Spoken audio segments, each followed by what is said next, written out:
Okay, good afternoon, everyone. This is a meeting of the Birmingham City Council's Transportation Committee. Today is Monday, September 25th. I am Darrell O'Quinn, Chairman of the committee. I will soon be joined by Councilor Clinton Woods, and I believe Councilor Tate is not going to be able to join us this afternoon. So while we're waiting for Councilor Woods to walk in, we'll just go ahead and get started with our first item of business, which is a update from Monica DeLullo? DeLullo. Yep. DeLullo. Or is it DeLullo? DeLullo. DeLullo. Yeah. All right. Okay. I'm not that spicy Italian. All right. Representing VIA. You have the floor. Thank you. Great. Yeah, we'll just get started. We're here to share an update on our program in Birmingham. My name is Monica DeLullo. As the counselor mentioned, I'm VIA's Policy and Partnership Manager for Birmingham, and I'm joined by Brent Hendrick, our Operations Manager, located in Birminghamite. Yeah? Okay, cool. Got it. Great. So today we're just going to give an overview of our service, talk a little bit about our program and our history in Birmingham, address some kind of recent safety kind of issues and concerns that have come up and what we've done to respond to them, and then share a little bit more information on safety and parking that's available within our app and to our users. So VIO is a shared micromobility operator. That basically means shared bikes and scooters. We have a diverse fleet of about 6 different vehicle types. Here in Birmingham, we have a seated Class 2 e-bike and a standing scooter. We originally launched in 2017 in Purdue University. Our founders went to Purdue and kind of conceptualized VIO there, and we've since grown to about 50 different markets across the United States that include Tuscaloosa, Birmingham, New York City, Seattle, and a few other markets. I live in the East Bay in California, and we're in Oakland, Berkeley, Emeryville, and Albany there. We've operated in Birmingham since April 2021, and what sets VIO apart from some of our competitors in the micromobility industry is that we actually design, manufacture, and operate all of our vehicles in-house. So we're fully vertically integrated, which means that we have the ability to create new vehicle types and iterate on our vehicle types as we're able to. We don't have to rely on a supplier to make changes to their offerings for us to update our vehicles. And so since we launched in Birmingham, originally we had a fleet of standing scooters. They're called Astros. We still have standing scooters. We've inflated newer vehicles since we originally launched, but still have standing scooters. And then we used to have a pedal assist. Mm-hmm. Yeah, so pedal assist bikes, a Class 1 e-bike. And we've since inflated our Class 2 e-bikes, which are throttle first, which means you can sit down on the vehicle, you don't have to pedal, but you can if you want, and then you can also use the throttle to get around. It's got a lower center of gravity than a standing scooter and is more comfortable for all different types of riders. Me, personally, when I wear heels and a skirt and don't want to pedal a bike or stand on a scooter. Our company is really focused on long-term growth and partnerships. We recently entered into a 5-year contract with UIUC in Illinois, and we're looking to push a lot of our contracts to be those longer-term relationships with cities and operators and markets that we operate in to continue to grow along with them. So we hire 100% locally. Our staff here in Birmingham, Brent is a Birmingham native and a local, and his team is all comprised of Birmingham locals. We don't rely on the gig economy or a franchise model for our work, so we hire employees rather than outsourcing our operations through an app where someone can log in and do things. We really try to invest in our team and train them to operate our vehicles. We have in-house mechanics who service our fleets in our different markets, and we really try to encourage kind of local sourcing and participating in the local economy in every market that we work in. So we have a local operations manager in East Market who is really close to the market. Brent is really familiar with the local geography and topography and all the different things that are going on. So he's able to be really responsive when things come up, and we'll talk a little bit more about that later today. And we also have customer service that's available to be responsive to incoming issues. So how does it work? Basically, I would take my phone. You can scan the QR code on a vehicle or on our website or wherever you'd like. You can search it in the App Store. It's called VEO, V-E-O.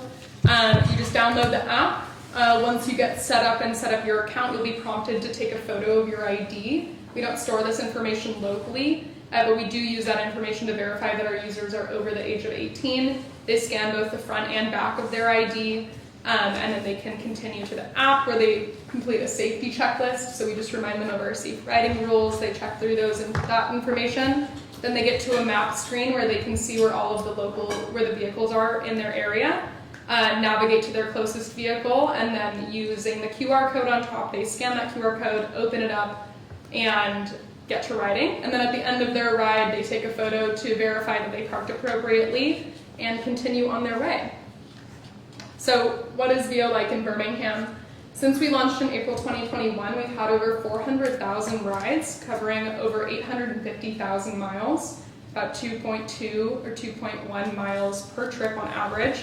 We've had over 62,000 riders, so that's comprised of local riders, tourists, people who come in, business folks. There's a photo on the right here of our tabling at City Walk during the World Games. So lots of people have kind of utilized our service in the city. We surveyed our Birmingham riders last year and found that 20% of them actually don't own or have access to their own vehicle. And 33% of them stated that they could lessen their car travel because of VEO being available in Birmingham. In the same survey, we found that 3 in 10 trips on a VEO replaces a car trip, so our mode shift is at about 30%. I believe it was 28%, the actual number. And the majority of our riders, contrary to what folks might think, are actually between the ages of 25 and 34. And 40% of our riders are over the age of 35. So, there's this kind of idea of like the cool tech kid that's like 19 years old, bleached hair, riding on their scooter, but in reality about 80% of our riders are over the age of 25, which I shared with Brent today is actually the day that your neural networks fully form in your brain, so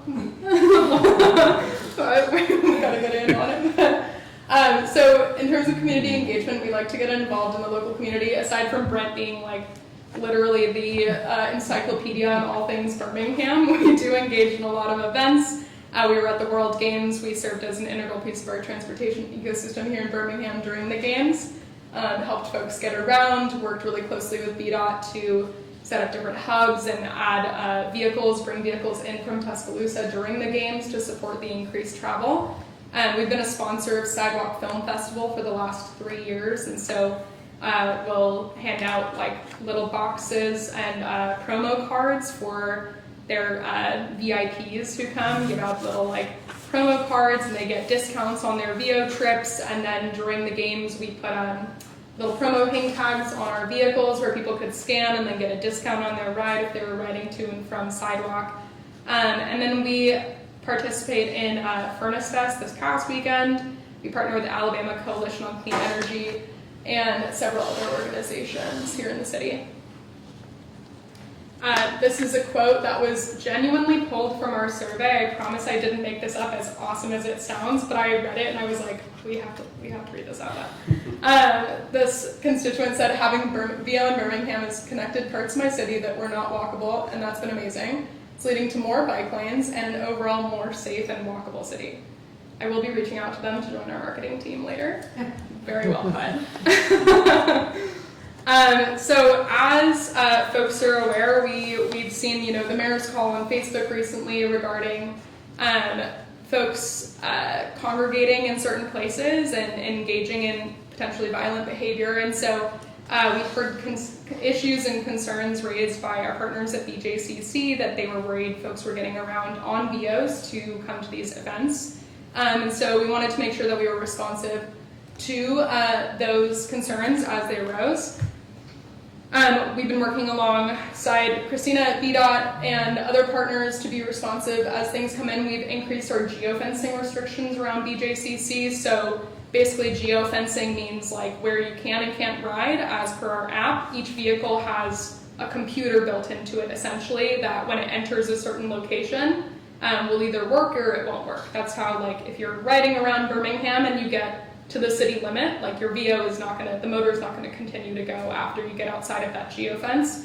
So basically within BJCC, we've added something called no ride zones to not allow people to ride into certain areas. We've increased the size of those no ride zones and then added other geofencing kind of policies. We've also implemented curfew restrictions on the dates that these incidences were said to have occurred or going to be occurring, and so Brent's team would actually go in and conduct a sweep of the area, remove all vehicles from around City Walk and around BJCC, and then implement a curfew that wouldn't allow folks to ride past dusk, essentially, into the area. And then we've also increased our weekend and evening staffing to account for any issues that might arise, and Brent and his team have been available by phone pretty much at any hour of the day to go retrieve vehicles if anything came up. But our biggest thing that we've worked on in response to this is actually just completely reframing our deployment strategy. And so in the map here you can see this is kind of pre-implementation of our new geofencing restrictions and our new deployment strategy. We were originally, you see a really big spike there in the middle of the map near Railroad Park. In the kind of top left of the map, you can see the area around BJCC. There's pretty high ridership there. These are essentially locations where folks are ending their trips, so trip end locations. And so around BJCC, you can see still pretty high ridership over there, and then all throughout the city. We implemented the new geofencing restrictions in early August, so I took a snapshot here of the preceding 2 months to the new deployment strategy, and then the deployment strategy after. As you can see in the top left, there's significantly less trip ends in the BJCC area, and we've actually reframed much of our deployment around UAB. We've seen a huge uptick in ridership since students have come back around UAB, so we're able to serve the students and make sure that people are able to use our vehicles, and making sure that we're keeping vehicles out of the area that BJCC prefers not to have them while these events have been transpiring. And this is up until, I believe, last Thursday or Wednesday. Yeah, just want to reiterate that, safety is really important to us. Obviously, the safety is a concern around these events and around these situations to constituents and to BJCC and the folks that work there, but it's also a really big issue for us. We want to make sure that our technicians, or like local folks who are working on the ground, are not entering into dangerous situations. So we've made it a priority to make sure that we don't have our local folks going in. We are not giving people an opportunity to ride our vehicles to an area and conduct problematic activity. Maybe making it a little more difficult for them to get somewhere might deter that from happening. In addition to everything that I mentioned about what we're doing specifically in Birmingham, this is a little more in-depth look at our safety checklist. We remind people how to park, remind them to wear a helmet. We remind them of the riding rules, so riding in the street rather than a sidewalk. Try to look for bike lanes, all of that kind of stuff, and of course no drinking and riding.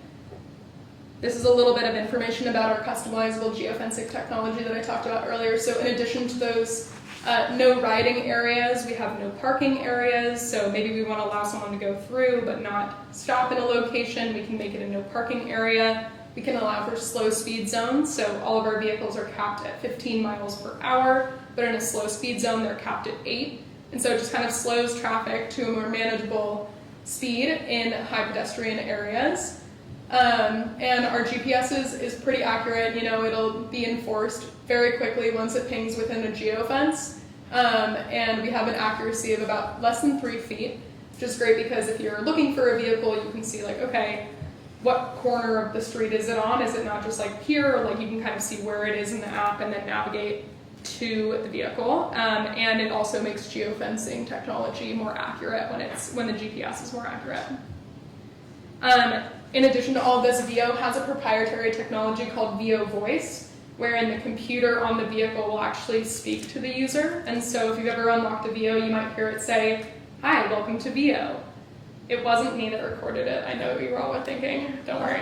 But maybe one day. But there's also other kind of like auditory warnings that we can enable the vehicle with. And so if someone rides into a no parking zone or a no riding zone and their motor cuts out, not only will the motor disengage, but the vehicle will actually tell them, hey, you've entered a no ride zone, please turn around.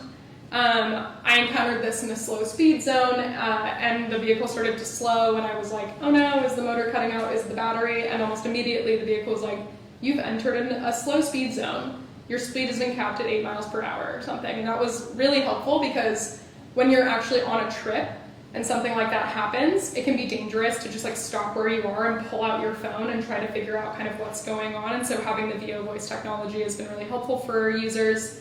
In some areas, we're actually using it to curb sidewalk riding.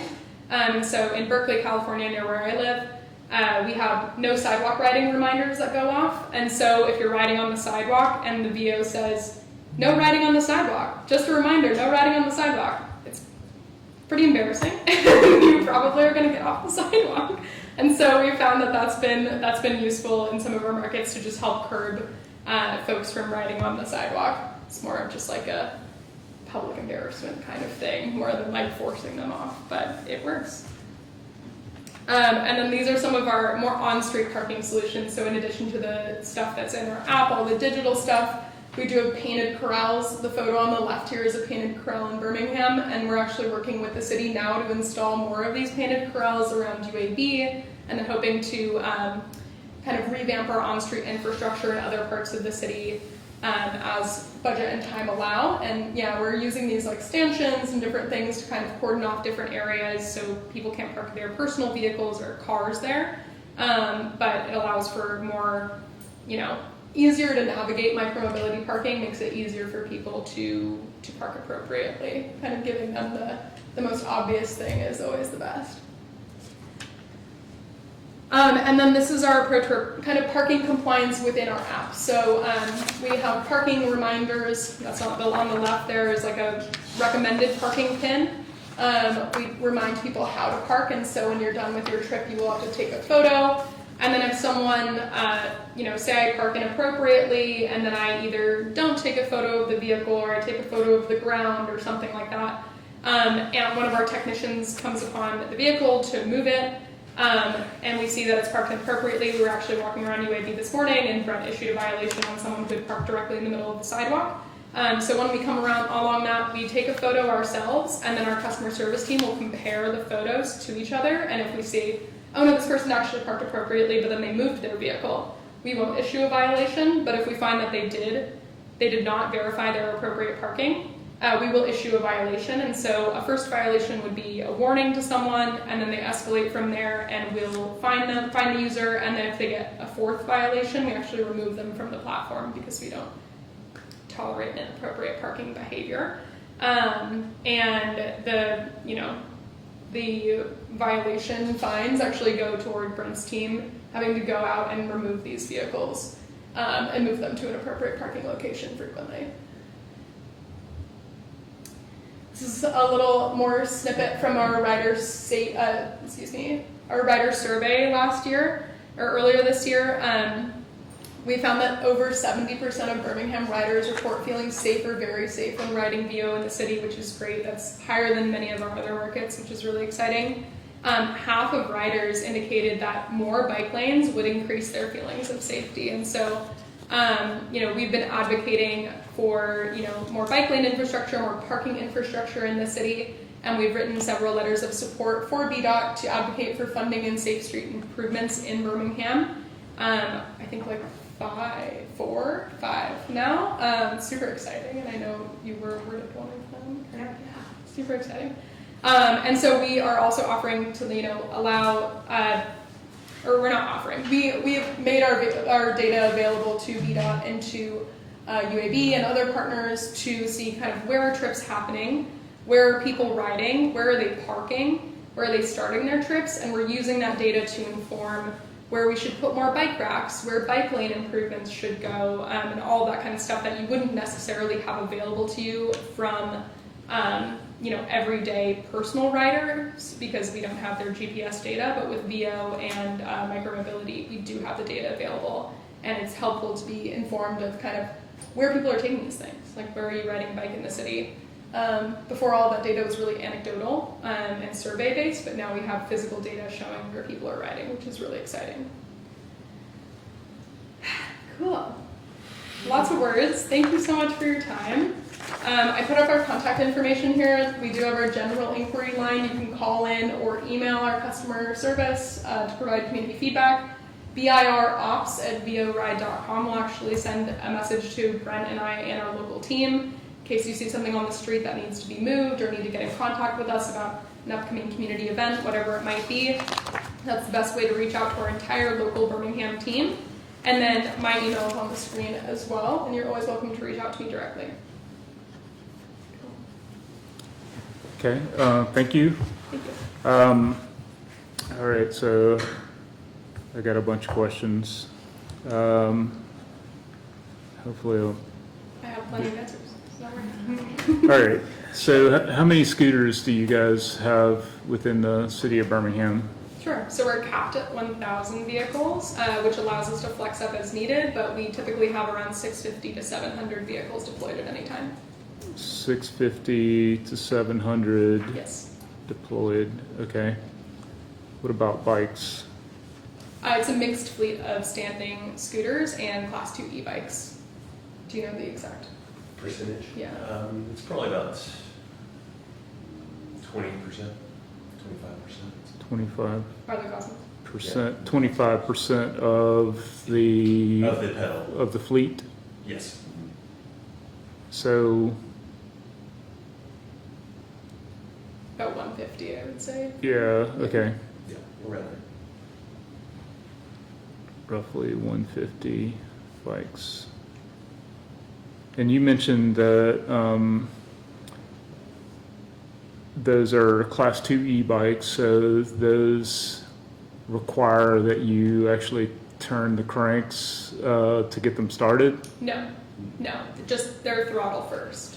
And so you can sit down on the bike, put your feet on the pedals and not move your feet, and then press the throttle and it will slowly take off. Okay.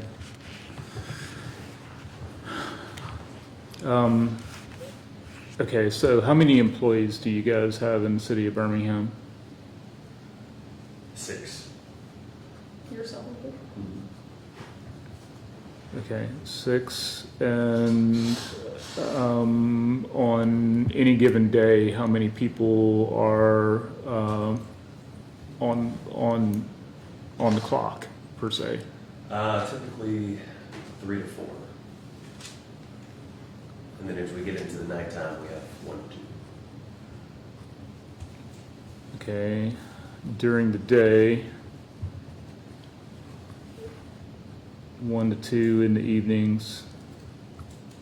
Okay, and does that sort of, correspond to the ridership activity during the day? You have most of your ridership activity occurring during business hours? Most of our ridership is taking place during the hours of 5 p.m. to 10, close to that time frame. And so oftentimes we are trying to play catch up because you can be chasing vehicles a lot. And so we try to manage our staff to where they're available, and they're available more in high ridership areas. So like Railroad Park, UAB, those kind of places. Okay, so, If I may, the majority of what our staff does is swaps batteries, and so you don't want to be swapping batteries while people are on Right, the vehicles, right, and right. so that'll usually happen the morning after is when we kind of swap batteries from the evening Right. before it's ridership. so, what hours of the day are your employees out in the field, performing resets and swapping batteries and moving vehicles around? 6 a.m. to midnight. Okay.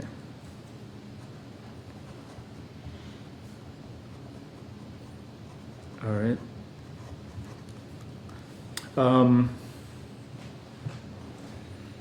And what would you say is the frequency? So for any given scooter or e-bike, how frequently is a VO employee putting their hands on that vehicle? They're typically receiving 80 plus touches, so at least 80 vehicles per shift. Yeah, so that would be every like 72 hours a vehicle is being like touched Yeah. on average. Yeah. Okay, so in theory, with, let's say, just 700 vehicles deployed, 3 to 4 employees on the clock during the day, and each employee putting their hands on it, on average about 80 vehicles per shift, then conceptually you're getting close to every vehicle getting a touch once per day. Okay? That's interesting. Yeah, the problem is that you're getting multiple rides throughout whatever time frame those are, right? So Mhm. if you've got 5 vehicles, say we put them out on 10th Avenue in UAB, those vehicles are typically gone by the time we leave. Because there's so many students that are grabbing up because they know that's where they can go to get vehicles. Mm-hmm. So it's not represented in regards to literally touching each of those vehicles or all 700. It's the amount of touches is one vehicle could be getting multiple touches because it's in the same area and it needs to be either moved or battery swapped. Mm-hmm. Yeah. Yeah, but on average, the fleet is around every 72 hours, all the vehicles are touched or moved within that time frame. So are you actively tracking how frequently an employee touches a vehicle for each vehicle? Yes. And does your system allow automated alerts when a vehicle has not been touched for an extended period of time? Yeah, so we have an app called the Technician app that is not customer facing, it's for our internal teams to use. And there are different filters that our technicians use to determine the priority level of different vehicles. So say someone rides a vehicle from UAB like all the way out, to wherever. Gate City. Yeah, exactly. And it sits there for like 4 days. It will eventually pop up. We have like a 3+ day and a 7+ day priority filter. And so our technicians at the start of their shift, they get a list of like what filters to turn on their app and how to prioritize their day. And they'll have to go pick up those vehicles that haven't been moved in a significant amount of time and then bring them back to a ridership area. So a vehicle might sit for a few days, but it will eventually be popped up in the app. There's not like a notification that pops up necessarily, but it's on the list of the vehicles that all need to be rebalanced and moved back into the area. Okay.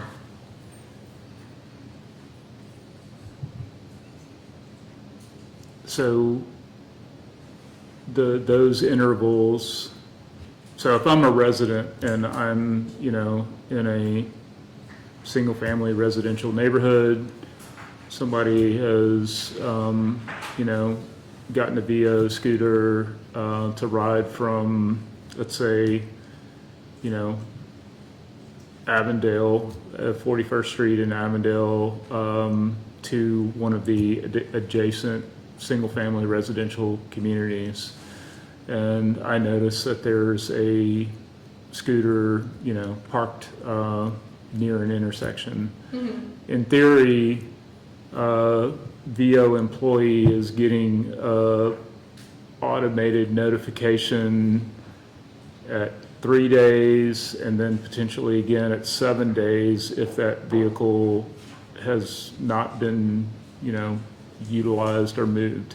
Yeah, so it would be a medium priority after 1 to 3 days. I'm not sure what your market's things are set up, but after a certain time frame, it's a medium priority, and then after a longer time frame, it's a high priority, which means that it needs to be their first priority when the technician is on their shift. Like that's the thing that they need to focus on. And so it would just, the longer that it sits there, the more of a priority it becomes, and the more likelihood essentially of a technician coming out that day to go get it. Mhm. Are all of the vehicles equipped with upright position sensors such that if the vehicle falls over or is otherwise, not correctly parked, technicians can be alerted to that condition as well? I believe not in Birmingham, but we're infleeting new vehicles that do have that technology and capability built onto them. So where is Birmingham on that timeline? When will that integration happen? We just infleeted into, I believe, San Antonio, Texas. We're launching there soon, and so they'll be the first to kind of be testing this technology. And then once we kind of have proof of concept, then we'll rapidly expand that to all of our other markets. And so probably within the next year, Birmingham will receive that technology. Okay. FYI, Birmingham has foreign trade zone status, so you can directly import into the city of Birmingham and avoid some of the immediate, international tariffs and stuff. Our Department of Innovation and Economic Opportunity could tell you more about that, but a previous shared use micromobility user had actually taken advantage of that and relocated their U.S. distribution center to the city of Birmingham for that purpose. It was actually, financially advantageous to them. So, That's really interesting. yeah. Would love to chat offline after this about that. Okay. Councilor Woods, I'm going to give you a chance to Jump in. jump in. Yeah, so kind of conversation around potency of touches. How long is that battery going to last?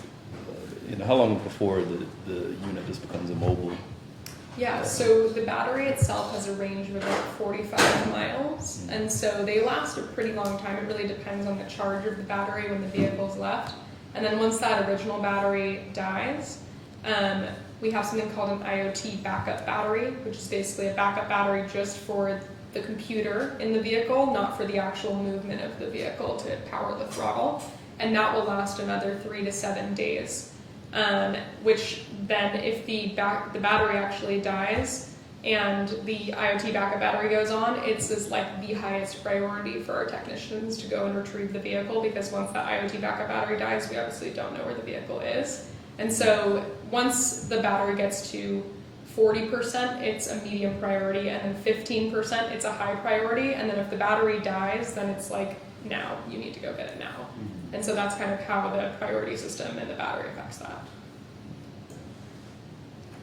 So that's a long time. Is that typical in the industry? Because I feel like Sometimes we see vandalism where like the battery will be removed from the vehicle, and so that's when the IoT backup battery is particularly helpful. So if we do experience some sort of vandalism on the vehicle, I don't think that's as prevalent a problem in Birmingham as it is in some of our other markets. That's what the IoT backup battery is really there for, is to preserve the rest of the vehicle so that we can go retrieve it. Yeah, so I guess so if you see like one where there's a lot of dead batteries, is that more of a just zone where techs haven't gotten to? Is that, I guess, in your experience, is that something you see like clusters of It is. It definitely is, because if you look at our actual ridership data, most of our rides take place between 65, Highway 280, 59, and Redmond. Most of our ridership. And that's just because it's a concentration of people.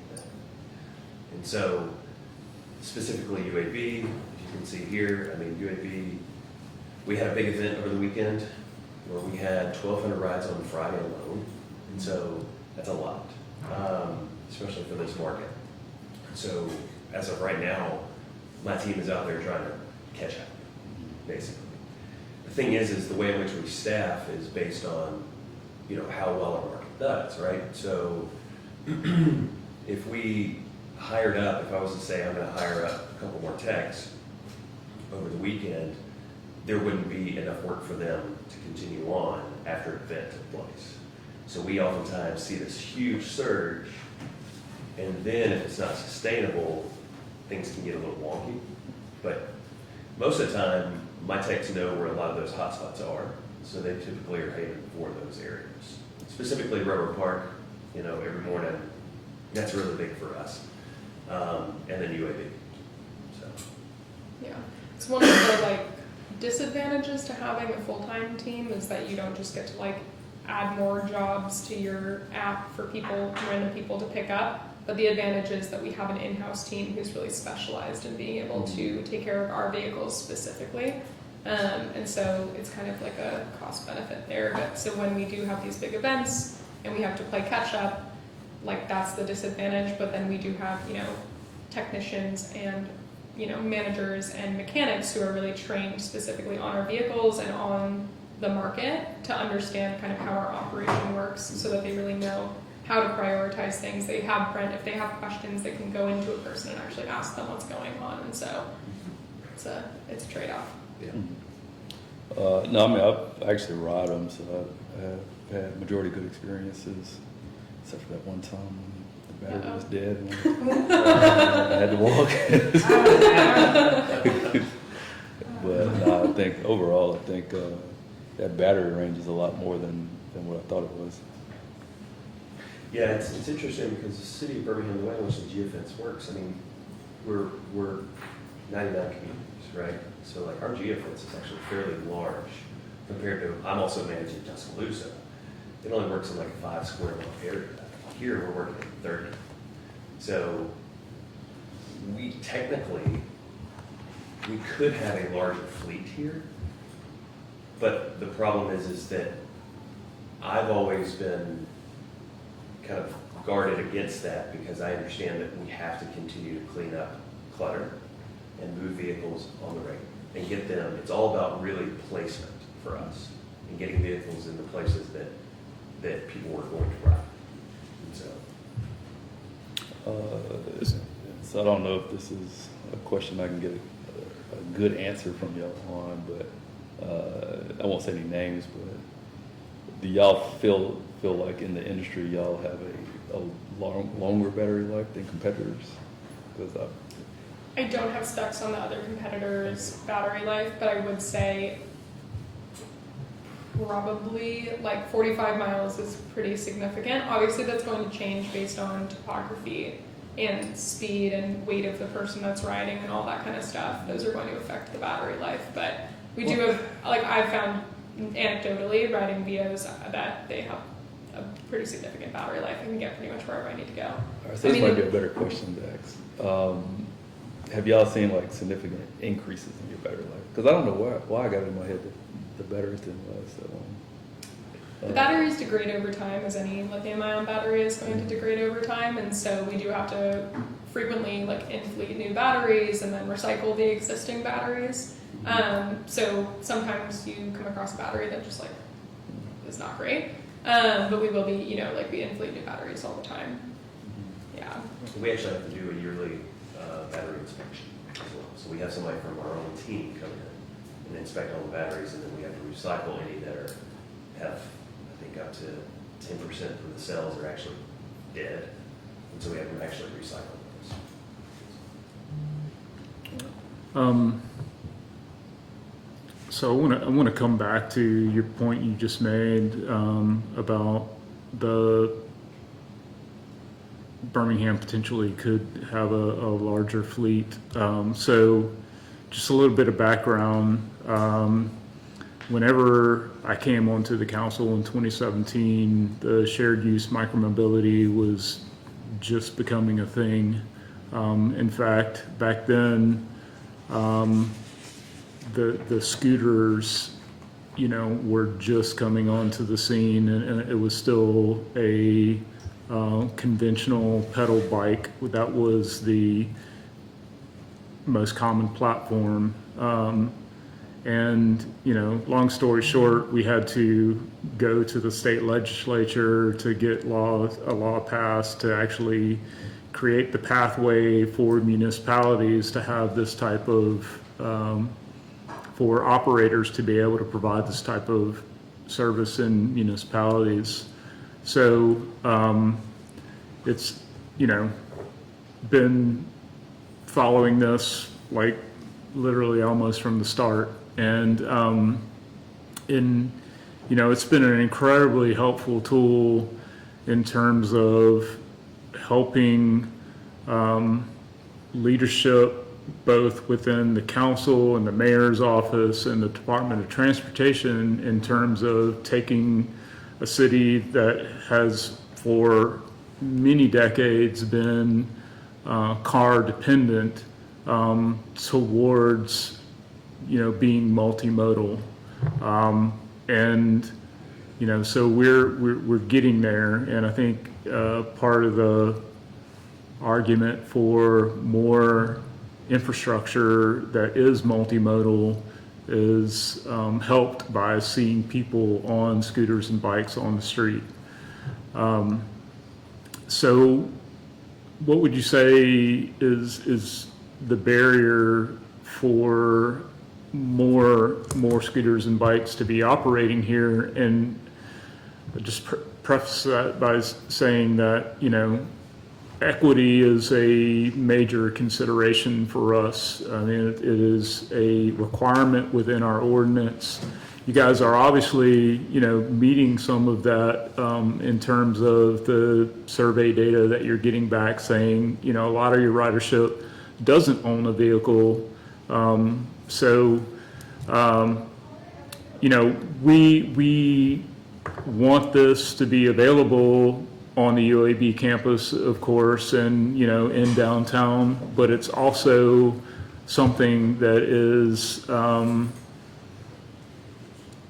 going to help folks in the surrounding single-family residential neighborhoods that are trying to access, food, education, workforce opportunities. How do we make more, how do we get more of these bikes and scooters working on the street? Yeah, so I've actually talked to the Department of the Health and Inequality at UAB, and we worked with them on a grant to say, hey, we can actually dedicate a certain percentage of vehicles to these areas, specific areas. And she, I can't remember her name, but we basically were trying to figure out exactly how do we, have more ridership in there, because when we initially launched, we definitely had vehicles in a lot of those areas. And I think a lot of it is education, but I think also it's infrastructure, which we're continuously working with VDOT to figure out how do we get vehicles that are not blocking sidewalks, but that are also available for residents. Mm-hmm. And sometimes it's oftentimes really difficult. Mm-hmm. And so, yeah, we're working on that right now. So. If Christine? you're asking, Christina Arden, Department of Transportation, you're wondering about some of our closest neighborhoods that are outside Square, if you will. Right. Expanding coverage, Yeah. right? By the way, I just gotta say, I love this graphic. Yeah, Like, I was looking at it. I know, they're my favorite. Like the bat signal, I know, that that line, Roller Park one is crazy. need that. That's great. yeah. Love it. Wish we had that kind of stuff in our agenda packets like every meeting, but It Anyway. is a free tool that I use to create these, so if anybody wants to learn it, I'll do Information it. is beautiful. yes. I'm very Um, fun store. Yeah, so, new technology, something that was completely new to the city of Birmingham, as well as a lot of other municipalities throughout the United States. And, we literally had to craft an ordinance from scratch here. So, Christina, what's your kind of take on, I think our ordinance reflects some of our ideas that we had, prior to implementation. One of the big things that we did in terms of innovating was requiring the corrals. And where would you say that we are in terms of, achieving that vision of having a network of designated parking areas for these vehicles, throughout the operating zone? Well, I would say that we definitely have some work to do. We rolled out with about 80 different parking corrals, I think, 70 or 80. And we've gone back in and expanded some, in and around River Park. We put in a handful of new ones, but I think what will make our system robust for the long haul is to have more corrals. So a lot more corrals. And so, as Brent and Mike had mentioned this morning, we walked with the transportation team at UAB, and so we're going to start there. We're going to start on their campus and scoop up, on-street parking spots where we can. There are some areas where there's really not an on-street parking spot, but if there's an area near a bike rack and painting in some squares, some parking squares on the sidewalk. And so that'll be our first push to add more. Mm-hmm. And then we'll go from there and continue to expand around the city. Because I just think, as a user and as a potential customer, knowing that you don't have to stress about finding a spot to park when you are done riding is huge. Or knowing you're not going to have to pay a little bit more. Mhm. I think we've all parked outside a parking spot, hopefully responsibly. Mm-hmm. Put it up against the building, not in the middle of the sidewalk. But yeah, we need more corrals. And that would really help Brent's team as well, because then you guys aren't cleaning up. You're responding to service issues and other things, and staging, as opposed to cleaning up. Absolutely.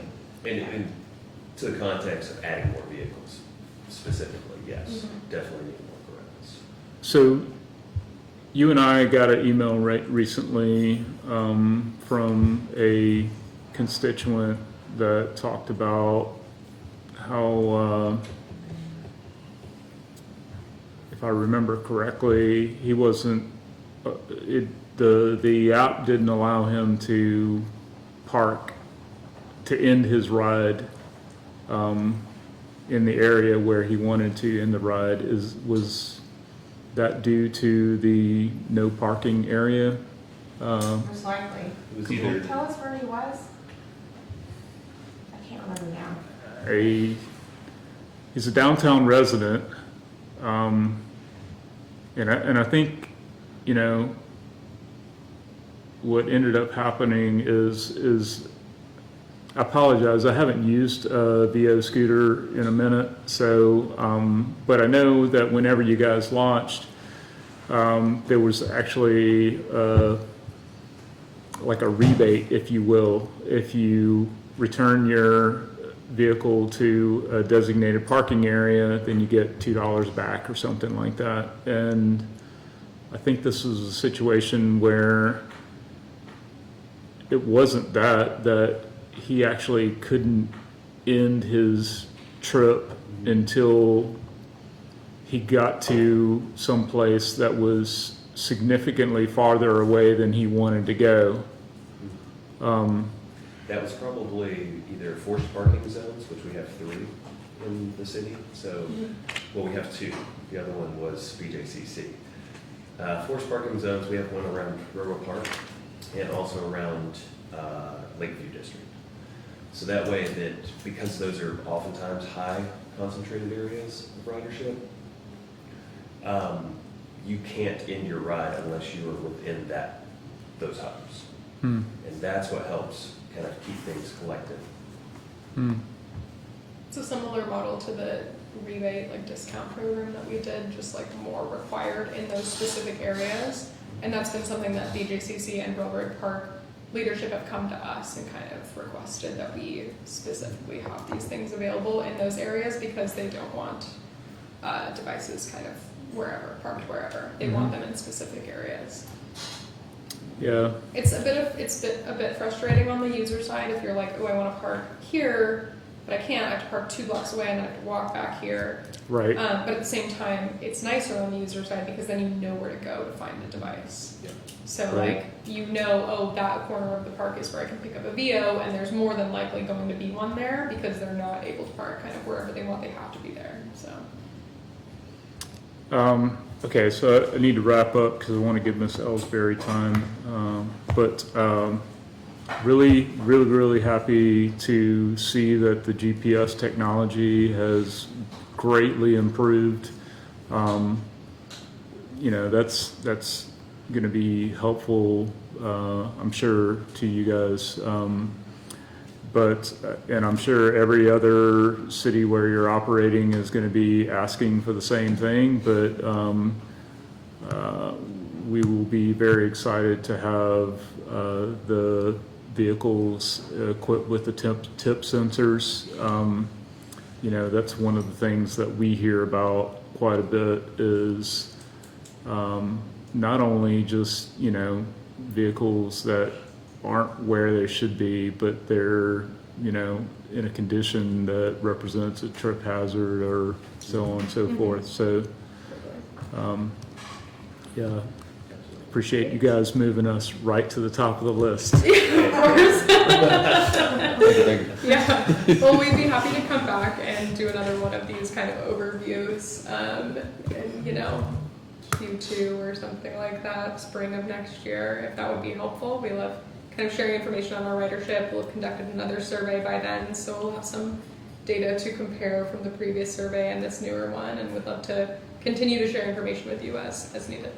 Yeah, really impressed by the data. I mean, you think about, what was it, 80,000 trips and 400,000 trips. 400,000 trips Yeah. and, 62,000 riders.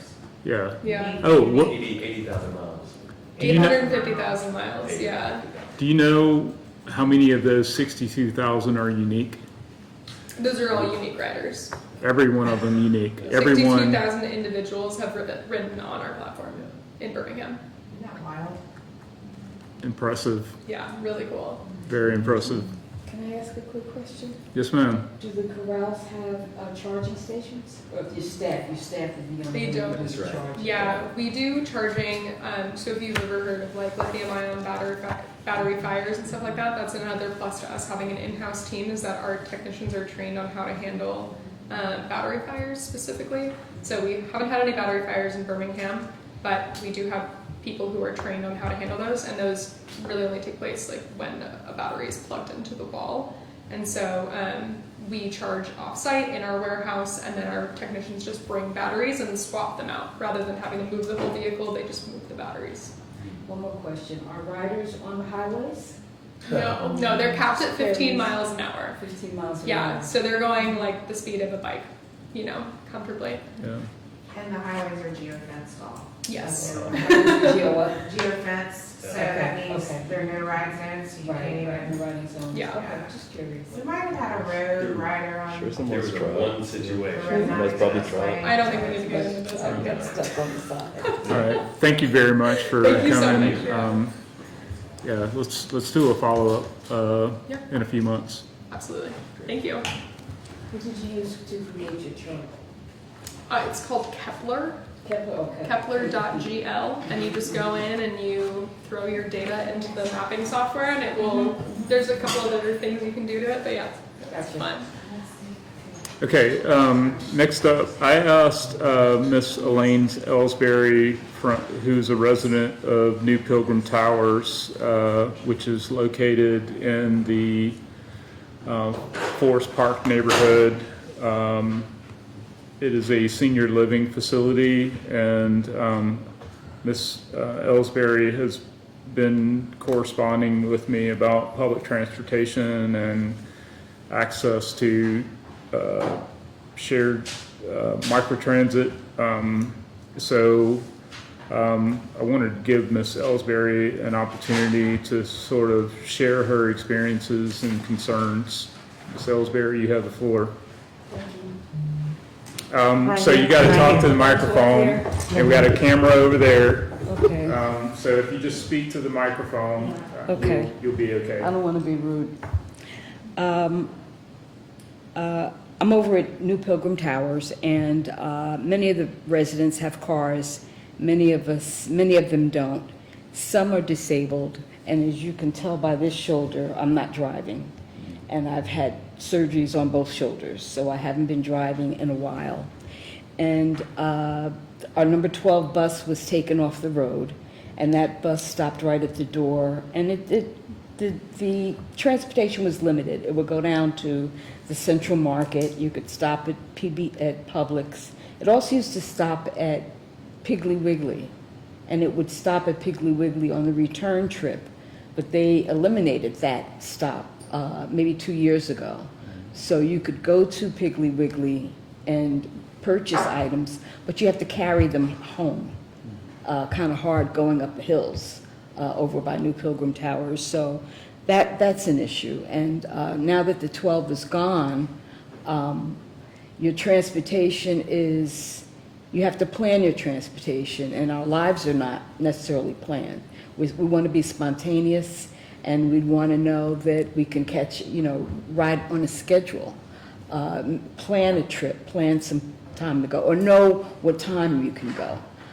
VIA has been sometimes pretty tremendously bad. They'll call and schedule a trip, and then you'll get a message back and say, check your ETA, your ride is going to be 30 minutes later. And the same with the return trip last week. It took, well, they never did pick me up, but I was on hold and on the phone with VIA for over 2 hours at Publix trying to get home. Sometimes they don't know the city. It would be good. This lady spoke about local staff, but I was trying to get to a pharmacy. Actually, it was Walgreens at Vulcan, and the driver didn't know where it was, and so he had me riding on the vehicle, for 2 hours while he took other people around, and he never took me to the pharmacy, and I wound up getting off at Publix and calling Max Transit, and they took me home, and they charged me. I double-checked my bill today, and I need to get those dollars back. But VIA is not reliable, I don't think, and the language is flowery, and when I'm calling for a ride, I'm not interested in the courtesy crap. I just want to ride, and I want to know what time I can get there, and I want the vehicle to be there when it's scheduled, not later. The VIA buses are vans, and we often have to ask them to pick us up at the curb, not in the middle of the street. Same with paratransit.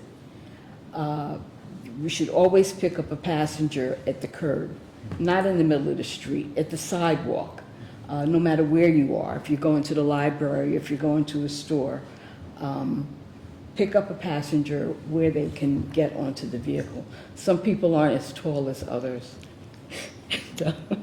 And also the number 12 bus would lower. It would lower to the not all the way down to the street, but it would lower. And now you have to sometimes get on your knees to try to get on the bus. And I don't trust the ramps that go up some of the Max Transit bus because I'm afraid I'll fall. And those buses are kind of shaky. They're not as sturdy as the local number 12 was. There's nothing to hold on to make you feel like you're not going to fall out of your chair. Let's see what else I had. So I was thinking the other day that it would be a good thing to add to the route that was taken off. You know, if you're not going to put the 12 back on, or add something back to the number 23 and the 43. That was one of the things that a woman told me the other night when I was stuck at Publix. I said, how am I supposed to get home? She said, well, you could take the 23 or the 43. and I can't walk up those hills over there. So I think it'd be good to add the destinations where the 12 went. So let me pause you right there. Mhm, So the New Pilgrim Towers is located on a hill, and It's a plateau. right, Mhm, and the 23 is running down 6th Avenue South. Somewhere Correct. down that way, yes, Yeah, yes. down the hill from you. So it's a significant. It's not an insignificant thing. So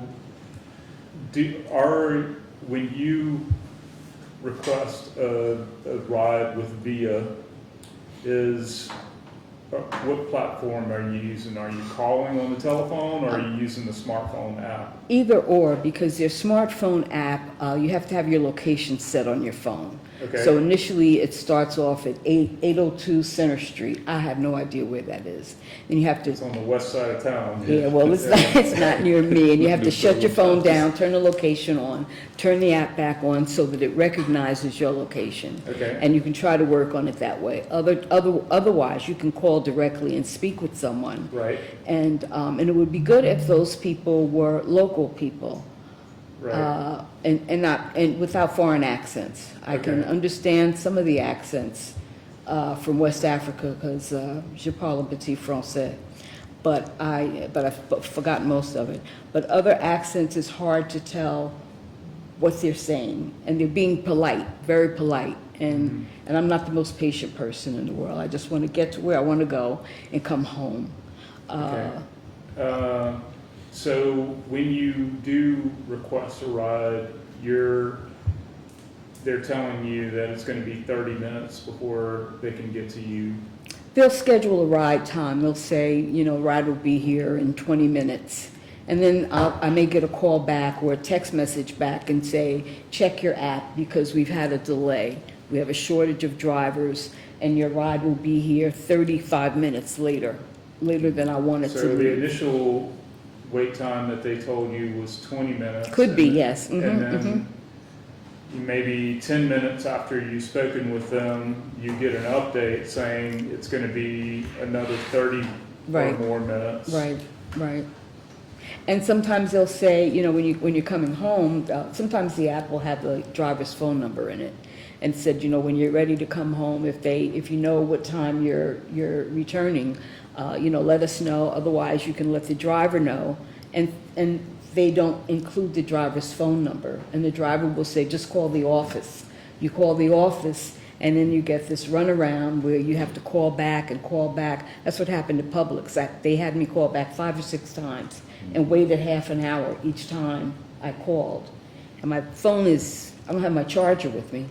It's So ridiculous. this is happening regardless of whether you're at New Pilgrim Towers or at Birmingham Central Library or at Publix downtown. It's any It can be, location you've right. had this experience. Right. Is it any particular time of day or different times of day as well? In the evening, it's harder in the evening to get home. It's harder, and now it's dark when you come home. It's starting to get dark, but in the evening, it's busier. I guess it's rush hour traffic. There's more traffic, less drivers. But generally, going to a destination is usually not as bad as returning. Okay. But it can be delayed as well. And on those, going to a location, are you doing that typically midday, Or morning, yes. late morning? Yeah, or earlier, midday. Okay. But on a Before noon, off-peak before time? noon. Okay, Yeah, before noon. okay.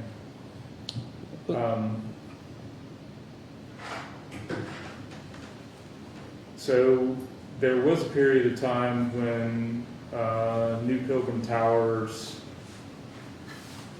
So there was a period of time when New Pilgrim Towers, was no longer being serviced by the 12, but it also wasn't in the Birmingham On Demand service area.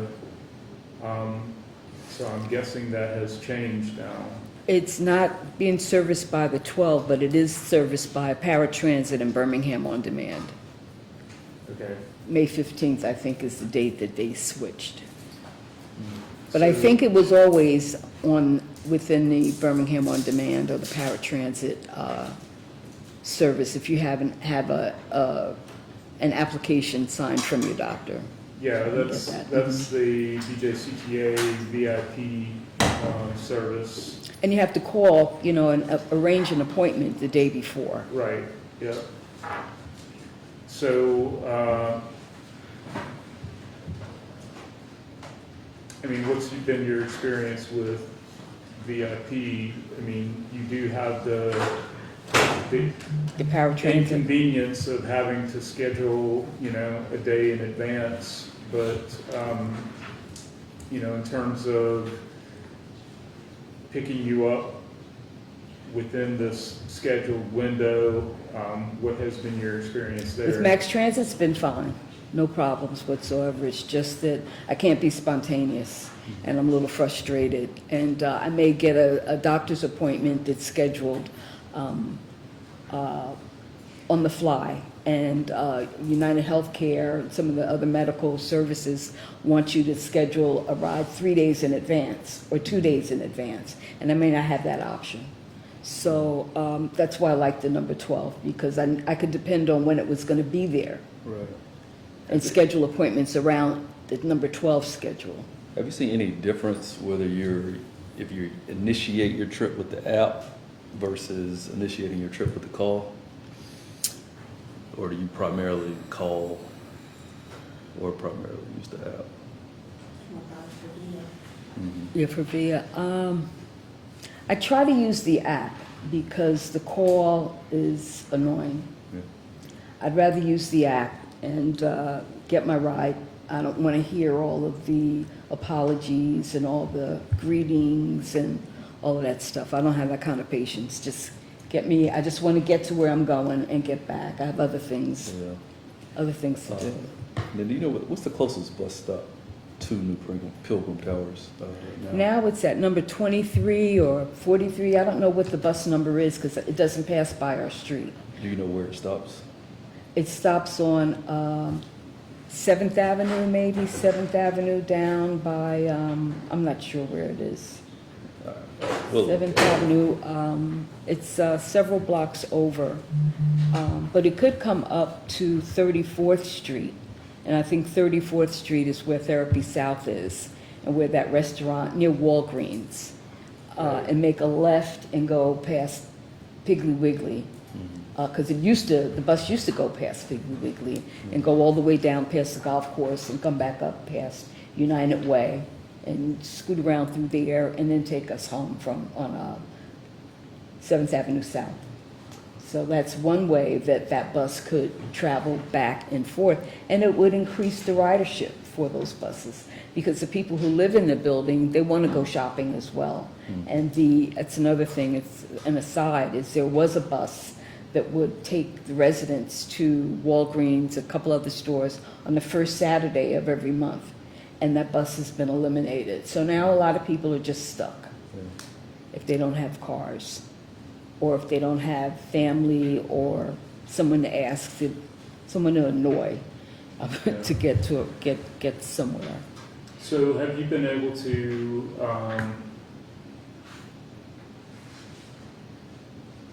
have conversation with any of the folks at BJCTA?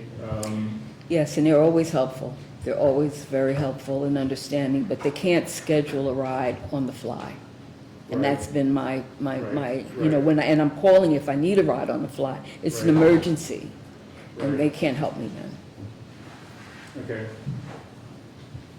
So unfortunately, our Department of Transportation representative stepped out, but we'll convey your concerns about Birmingham On Demand. Hopefully that can get corrected, because that would be really the intended fix. But I'm wondering if they have the ability to, Maybe one of those, See some those reporting. micro Scooters. cars with a shopping cart might work. they're making all kinds I don't of know that different they, models. I meant to ask if they had an age limit, you Well, know, I an don't know if age you wanna ride range. down those hills. No, I don't want to ride down those hills because Or you up can those fall hills. down those hills Yeah, no, we'll, and up.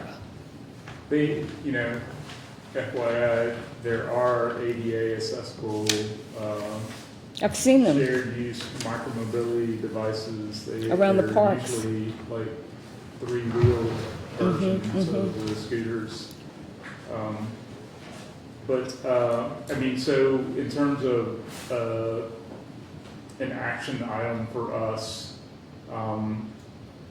what I'm hearing is that you're really having trouble with wait times with Birmingham on demand. And or destinations. JCTA's equivalent service.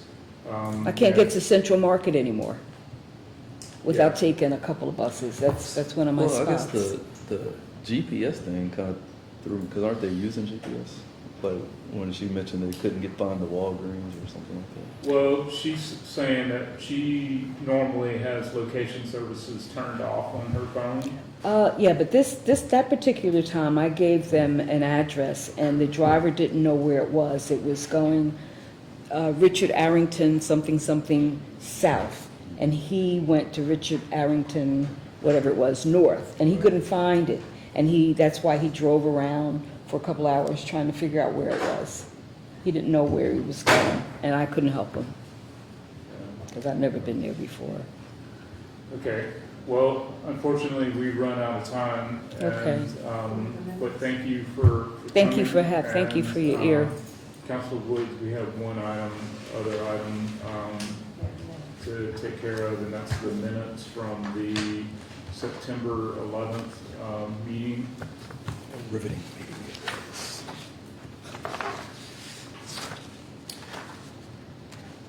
I don't have any changes or anything to take off, so I will move approval of the September 11th. Second, and all in favor say aye. Aye. Aye. All right, with that, we're done, and we'll get out of the way so you can, the Budget and Finance Committee meet. So, meeting adjourned. Thank you. Thank you very much. Thanks for